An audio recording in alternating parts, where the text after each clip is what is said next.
My name is Elena Moore. I was 27 years old when I met Daniel Hayes, the man who changed my life forever. It all began on a warm summer evening at a friend's wedding in Maplewood Town, a quiet place surrounded by green hills and tall trees. The lights at the party were soft and golden, and music filled the air. I was standing near the garden, watching people dance and laugh, when I saw him. He was standing across the room, tall and gentle, wearing a gray suit. Our eyes met for just a second, but something in his eyes made my heart skip a beat. After a while, he walked over to me and smiled. "Hi," he said softly. "I'm Daniel." We started talking. That night, we talked for hours about our lives, our dreams, our fears, and the kind of future we both wanted. He was kind, patient, and funny. When I went home that night, I couldn't stop thinking about him. The next morning, my phone rang. It was him. And soon, we were talking every day, over calls, texts, coffee dates, and long walks by the lake. Daniel listened to me like no one ever had. He made me feel seen, valued, and loved. I fell in love, deeply and completely. And I believed he loved me the same way. One beautiful evening, we were walking in the park near the river. The sun was setting, painting the sky pink and gold.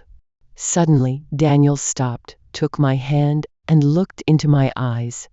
"Elena," he said, his voice shaking a little, "I can't imagine my life without you. Will you marry me?" My heart raced, tears filled my eyes. "Yes," I whispered, smiling through my tears. "Yes, I will."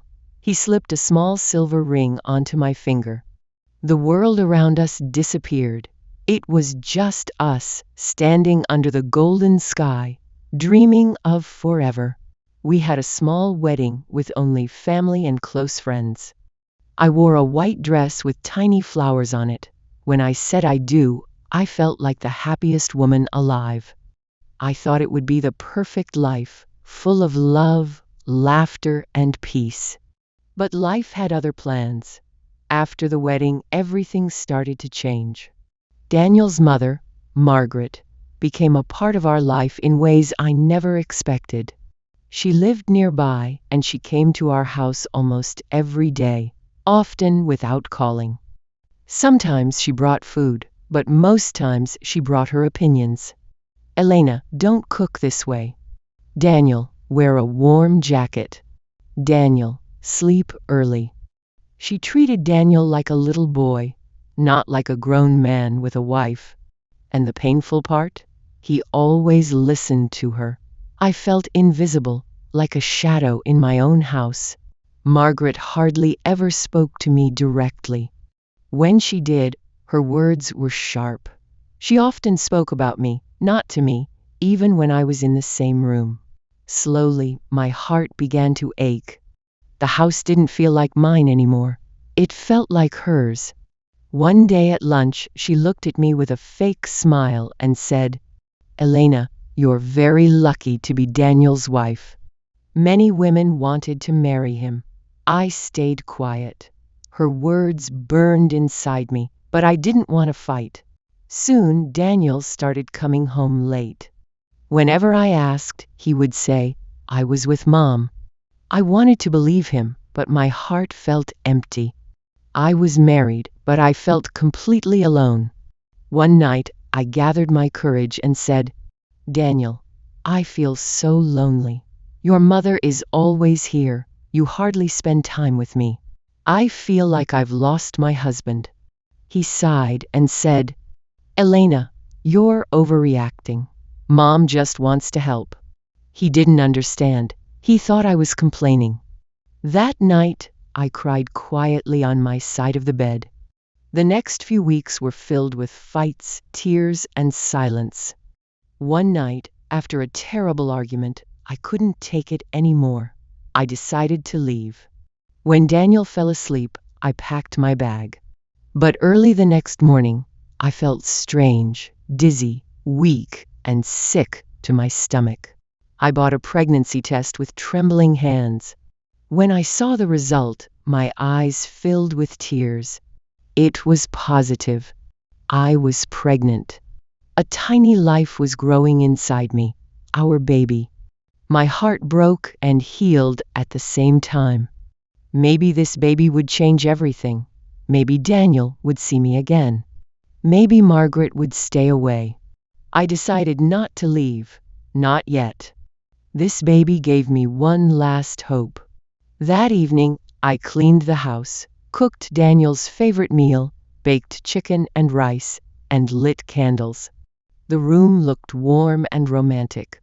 I was smiling again, dreaming of telling him the good news. But then, the front door opened. It wasn't Daniel. It was Margaret. She entered without knocking, as always. Her eyes looked around, at the candles, the food, the flowers. "What is this?" she asked sharply. I took a deep breath. "Margaret," I said softly, "I'm pregnant. I'm going to have a baby." For a moment, she said nothing. Then she laughed, a cold, angry laugh. "Pregnant? No. That's impossible. It can't be Daniel's baby." I froze. "Of course it's Daniel's baby," I said, my voice shaking. Her face turned red with anger. "You liar! You trapped my son! You're trying to destroy our family." Before I could speak, she raised her hand and slapped me hard across the face. My cheek burned. My head spun. Tears poured from my eyes. I couldn't move. I just stood there, shaking, holding my face. And then, the door opened again. Daniel was home. He saw everything. The candles, the dinner, me crying, and his mother standing there. "What's going on?" he asked, confused. "She slapped me," I whispered. He looked at his mother. "Mom, did you hit Elena?" Margaret stood tall and proud. "Yes, I did. She says she's pregnant, but I don't believe her. She's lying to you. I had to stop her." Daniel looked at me, then back at her. His eyes were full of pain. "I believe Elena," he said quietly. Margaret gasped. "What did you say?" I said, "I believe her. She's my wife, and this is my baby." "If you choose her over me," she shouted, "then you're no longer my son." Daniel's voice broke as he said, "If I have to choose, then I'm not your son anymore." Margaret screamed, said more angry words, and left the house, slamming the door behind her. Daniel ran to me and held me close. "I'm so sorry, Elena," he whispered. I cried in his arms, feeling his heartbeat against mine. After that night, Margaret didn't call for weeks. The house felt peaceful again. Daniel and I started talking more. He apologized for not seeing my pain before. He promised to stand by me and protect our little family. He came to doctor visits with me. He held my hand during every scan. When we saw our baby's tiny heartbeat on the screen, we both cried with joy. 8 months later, I gave birth to a beautiful baby boy. Daniel looked at me with tears in his eyes and said, "Thank you, Elena. You've given me everything." Our home was finally filled with love, the kind I had dreamed of for so long. One afternoon, my phone rang. It was Margaret. Her voice was soft, almost broken. "Elena," she said, "can I come see the baby?" Daniel looked at me and said, "It's your choice." After a long silence, I said, "Yes, she can come." When she arrived a few days later, I was surprised. She looked older, weaker, like time had finally touched her heart. I took her to the baby's room. She looked at her grandson and whispered, "He looks just like Daniel." Tears filled her eyes. Then she turned to me and said, "Elena, I was wrong. About everything. About you. About the baby. I'm sorry." I nodded, my eyes soft. That was enough. We never became close, but there was peace now. She called before visiting. She spoke kindly. And Daniel, he never left my side again. Life taught me that even when everything feels broken, love and courage can heal the deepest wounds. Family is not about control. It's about respect, trust, and standing together. I once thought my world had fallen apart, but now I see it was only falling into place.